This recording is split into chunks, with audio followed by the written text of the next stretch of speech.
People, hope you all are doing well. आज हम लोग बात करेंगे सेक्शन 6 से लेकर के सेक्शन 10 तक of indecent representation of women prohibition act के बारे में। सेक्शन 6 हमें बताता है पेनल्टी क्या होगी, फाइन क्या होगा, या इम्प्रिजनमेंट कितनी दी जाएगी अगर कोई भी इस एक्ट के कॉन्ट्रवीन काम करता है तो।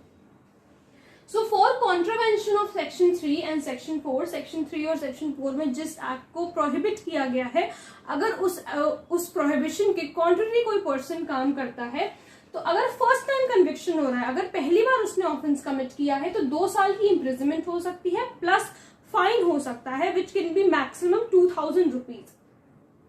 सेकेंड और सब्सिक्वेंट कन्विक्शन है, दूसरी बार दोबारा से यही सब्सिक्वेंट ऑफेंस अगर किया है तो मिनिमम जो पनिशमेंट है वो 6 महीने की है और साथ साथ 10,000 रुपए तक का फाइन है।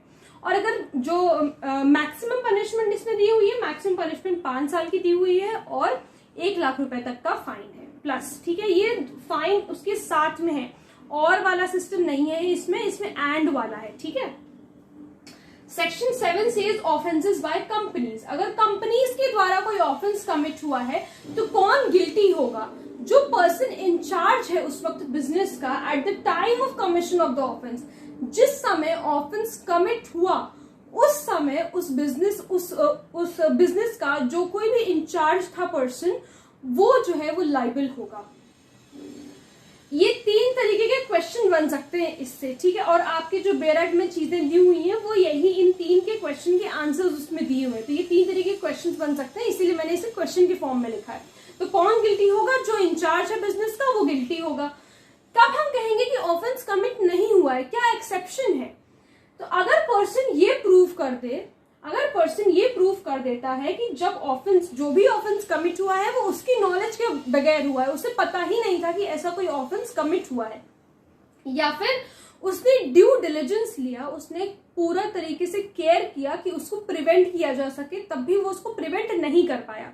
इन दोनों बातों में से अगर कोई एक बात भी वो प्रूफ कर देगा तो वो लाइबल नहीं कहलाया जाएगा। किसको पनिश किया जाएगा? Who will be punish? So manager, director, secretary, other officers of company. ठीक है, जो मतलब हायर अथॉरिटी पे हैं उन्हें किया जाएगा, क्योंकि बात एक्चुअल में ये होती है, सैंक्शन तो जो है वो आखिरी आदमी दे रहा है ना जिसके पास अथॉरिटी है, इस वजह से जो है उस पर्सन को लाइबल किया जाता है, उस पर्सन को पनिश किया जाता है। तो सेक्शन 7 समझ में आया। कौन गिल्टी होगा? जो इंचार्ज है बिजनेस का। कब हम कहेंगे कि ऑफेंस नहीं कमिट हुआ है? अगर वो पर्सन ये प्रूफ कर देता है कि उसकी नॉलेज के बगैर ऐसा कुछ ऑफेंस कमिट हुआ, या फिर उसने ड्यू डिलिजेंस लिया उसको प्रिवेंट करने के लिए, फिर भी वो प्रिवेंट नहीं कर पाया, और इसको पनिश किया जाएगा manager, director, secretary and other officers of company. ये क्वेश्चन कई बार पूछा जाता है, इंपॉर्टेंट है। सेक्शन 8 कहता है नेचर ऑफ ऑफेंस के बारे में, कि ये जो ऑफेंसेस हैं सेक्शन 3 और 4 में जो दिए हुए हैं इनका क्या नेचर है। तो ये बेलेबल होते हैं और कॉग्निजेबल होते हैं, इसमें बस हमें इतना ही पढ़ना है। Section 9 says protection of action taken in good faith. अब देखो कि अगर कोई भी एक्शन स्टेट गवर्नमेंट ने या सेंट्रल गवर्नमेंट ने या इनके ऑफिसर्स ने गुड फेथ में किया है, बोनाफाइड इंटेंशन से किया है, अच्छे इंटेंशन से किया है, तो इनके खिलाफ कोई भी सूट या फिर प्रोसीडिंग नहीं हो सकती है, इनके खिलाफ कोई केस नहीं कर सकता अगर इन्होंने गुड फेथ में किया है। अगर गुड फेथ में किया है, इल विल से नहीं किया है, किसी बुरी चीज को प्रिवेंट करने के लिए किया है, तो इनके खिलाफ कोई भी सूट या प्रोसीडिंग नहीं हो सकती है, कोई भी प्रोसिक्यूशन नहीं हो सकता है of central government, state government और officers of central and state government, इन तीनों के खिलाफ।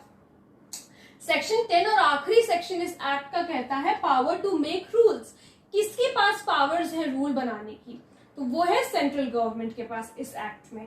ठीक है, तो सेक्शन 10 में है वैसे बड़ा, मतलब बड़ा क्या मतलब है, थोड़े से पैराग्राफ्स हैं इसमें, लेकिन इसमें सिर्फ हमें इतना ही पढ़ना है कि किसके पास पावर है रूल बनाने की, तो वो सेंट्रल गवर्नमेंट के पास है।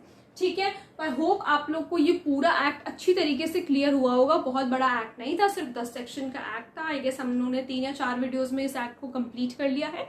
अब इस एक्ट को अच्छे से याद कर लो एक बार पूरी तरीके से, अच्छे से, और जो अपने नोट्स हैं वो आई हाईली रिक्वेस्ट यू कि इसी तरीके से बनाना, ताकि आप लोगों को आसानी से याद रहे। ठीक है, और अब इस एक्ट को आप अच्छी तरीके से याद कर सकते हैं।